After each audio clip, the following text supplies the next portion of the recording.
She sent me a bill for $500 saying, "You need to pay half my rent even though we broke up. You wasted 2 years of my life." I sent her $1,000. She didn't read the memo line that said severance pay. Her new boyfriend dumped her when he saw the screenshot. I, 28 male, dated Sienna, 26 for 2 years. We broke up 3 weeks ago after I found out she was emotionally preparing to date her coworker Jasper. That's what she called it. Emotionally preparing. Not cheating, because they hadn't kissed yet, just had lunch dates, texted all night, and she'd already told him she was basically single. The breakup was clean. She moved out of my apartment, took her stuff. We said goodbye like adults. I thought we were good. Then yesterday, I got a Venmo request for $500 with a message that made me laugh out loud. "You owe me half of next month's rent. I had to get a new place because of you. 2 years of my life wasted on someone who couldn't commit. That's 24 months of rent I could have been splitting with someone who actually wanted a future. I'm being generous, only asking for 1 month. Let me break this down. She cheated, emotionally prepared. She moved out, and now she wants me to pay her rent? Because I wasted her time?" I stared at that request for maybe 5 minutes. Then I did something that would come back to bite her in ways she never expected. I sent her $1,000. In the memo line, I wrote, "Severance pay for 2 years of employment. No further obligations." She accepted it instantly. Probably didn't even read the memo, just saw double what she asked for and hit accept. 20 minutes later, my phone exploded. "What the hell is wrong with you? Employment? Employment? I was your girlfriend, not your employee. This is disgusting. You're literally the worst person alive. I'm showing everyone what kind of person you really are." I didn't respond, but I did screenshot the Venmo transaction. Her request, my payment, the memo, everything. Because here's what Sienna didn't know. Jasper, her new boyfriend, was friends with my buddy Corey on Instagram. And Corey had already given me a heads up that Jasper was posting stories with her, calling her his upgrade. So when Sienna posted the screenshot on her Instagram story with the caption, "My ex really just called our relationship employment. Trash human," I knew exactly where it would end up. Jasper saw it within an hour. And that's when he realized his upgrade had asked her ex for rent money 3 weeks after they broke up. Update 1. Jasper dumped her immediately. How do I know? Because Sienna sent me 18 voice messages between 2 a.m. and 4 a.m. I listened to them over coffee. Here are the highlights. "You knew he would see that. You calculated this. He thinks I'm a gold digger now.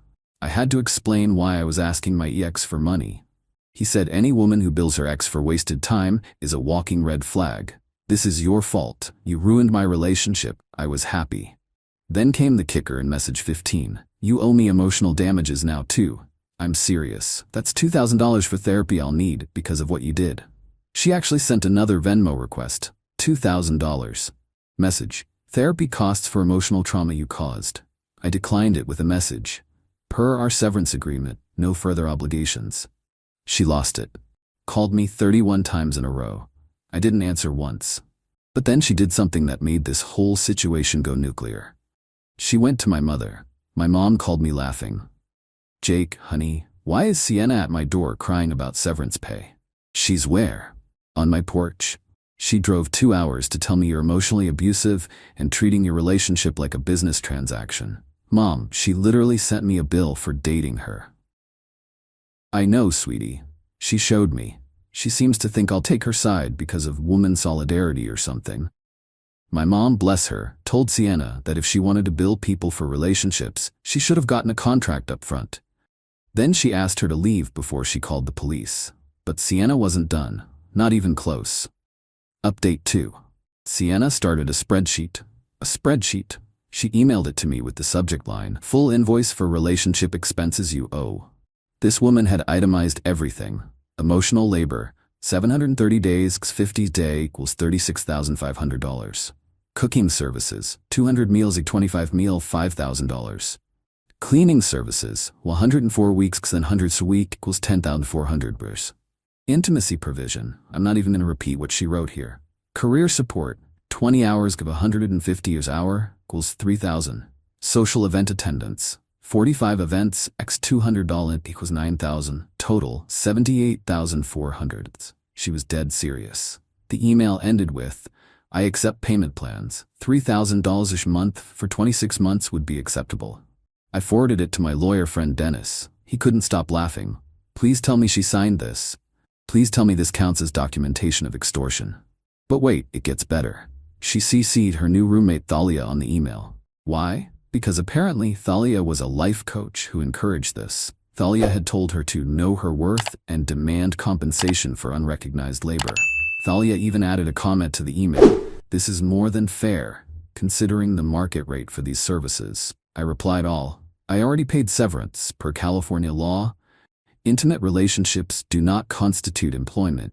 Stop contacting me or I'll consider this harassment. Sienna's response? She posted on LinkedIn. LinkedIn. When you realize your worth after leaving a toxic situation where your labor went uncompensated for years. Women, invoice your exes. Know your worth emotional labor freelance. She tagged her company. Her boss called her into HR that afternoon. Update 3. Lost her job. Not for the LinkedIn post exactly, but because HR investigated and found she'd been using company time and resources to create her invoice. She'd printed the spreadsheet at work, used company email to send it, and had been working on it during office hours. She blamed me, naturally. Sent me a text. I'm unemployed because of you. You now owe me lost wages too. That's $5,000 a month until I find new employment. I didn't respond, but I did forward that text to Dennis, who is now officially my lawyer because Sienna had sent a formal demand letter through some sketchy online legal service. The legal letter demanded $78,400 plus additional damages, totaling $100,000. Dennis responded with a cease and desist, plus a counterclaim for harassment. He also pointed out that her invoice included charges for illegal services in our state. But here's where Sienna really messed up. She started contacting my coworkers on LinkedIn, telling them I was a financial abuser who refused to pay for services rendered. My coworker Heather was the first to forward me the message. Hey, is your ex okay? She just sent me a really weird message about you owing her money for cooking? Then Trevor. Bro, Sienna just tried to connect with me to discuss your financial obligations to her. What is happening?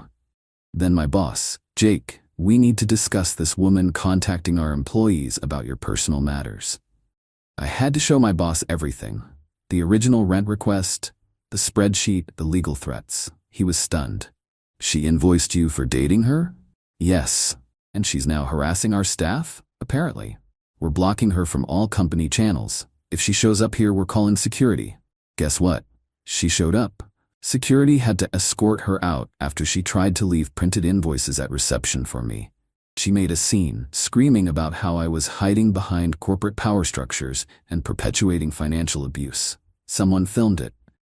It ended up on the local Reddit with the title, Woman tries to serve invoice to ex-boyfriend at his job, claims dating her was billable hours.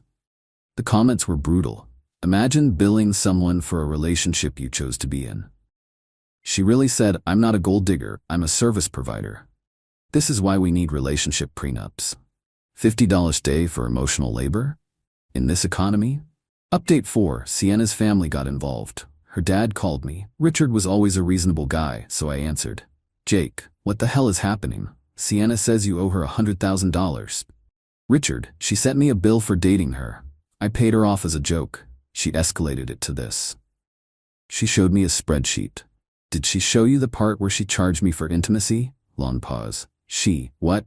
Check page 3 line item 47. I heard papers rustling. Then, Jesus Christ, Sienna, get in here. I heard muffled yelling. Then Richard came back. Jake, I'm sorry. I don't know what this is. We'll handle it. But Sienna's mom Yvonne had different ideas. She called an hour later. You traumatized my daughter. A real man would pay. Pay for what, Yvonne? For wasting her prime years. She was 24, 26. Those aren't even her prime years. She could have been married by now. To who? The guy she emotionally cheated with, who dumped her when he found out she bills her exes? She hung up. But then the family group dynamics got interesting. Sienna's brother Miles reached out. Dude, I'm sorry about my sister. She's always been like this. Remember when she invoiced our cousin for babysitting at a family reunion? Yeah, this tracks.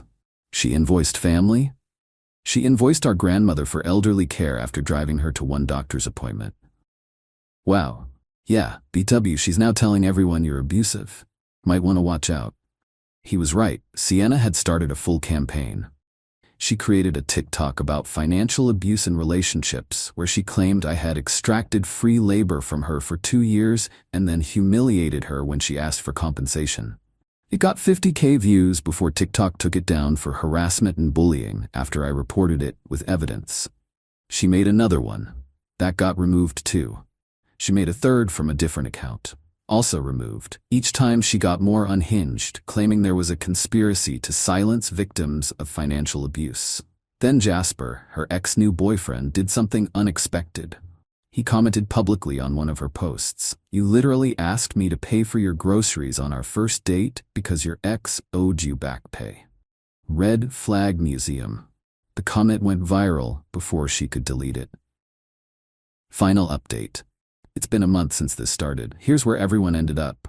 Sienna tried one last move. She filed a small claims case for $10,000, the maximum in our state. She actually showed up to court with her spreadsheet printed and bound like a real document. The judge had questions. Miss Peterson, are you claiming you were employed by Mr. Davies? No, but I provided services. Were these services requested? They were expected in a relationship. Expected by whom? By society, by him, by the nature of dating. Did you have a written or verbal contract for these services? Relationships are implicit contracts. Miss Peterson, did you also receive benefits from this relationship? Did Mr. Davies pay for dates, gifts, trips? That's different. How? Because she couldn't answer. The judge dismissed the case and warned her that any further harassment could result in a restraining order. Outside the courthouse, she broke down.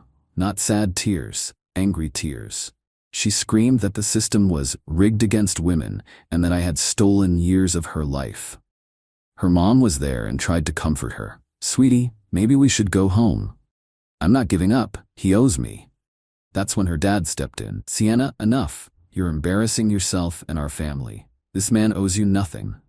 You're acting entitled and honestly a bit deranged. We're getting you therapy. I don't need therapy. I need my money. You need help. They literally had to drag her to the car. But here's the real kicker. Remember Thalia, the roommate life coach, who encouraged all this? She sent me a DM. Hey, I'm actually writing a book about modern relationships and fair compensation. Would you be willing to be interviewed about your experience with relationship invoicing?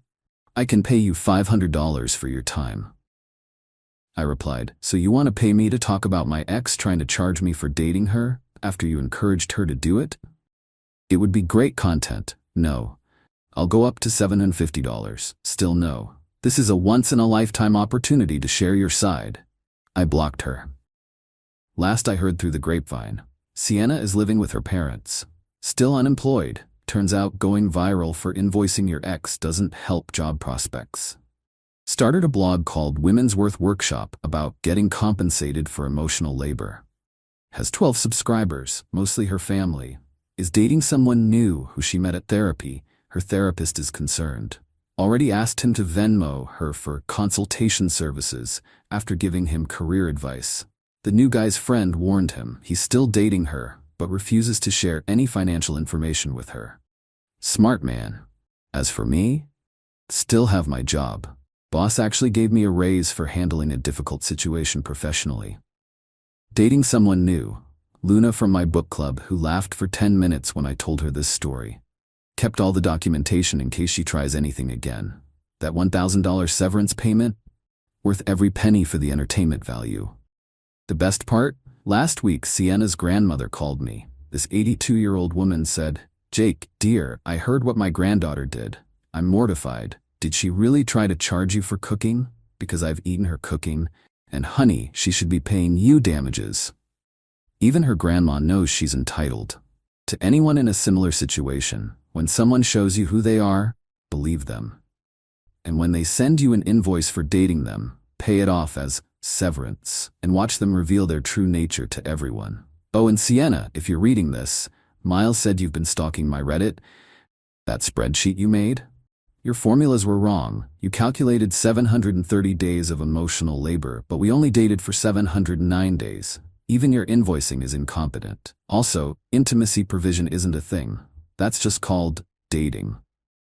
Edit, I have all the receipts, literally. Edit 2, her brother Miles messaged me. She's now trying to invoice him for sibling support services from their childhood.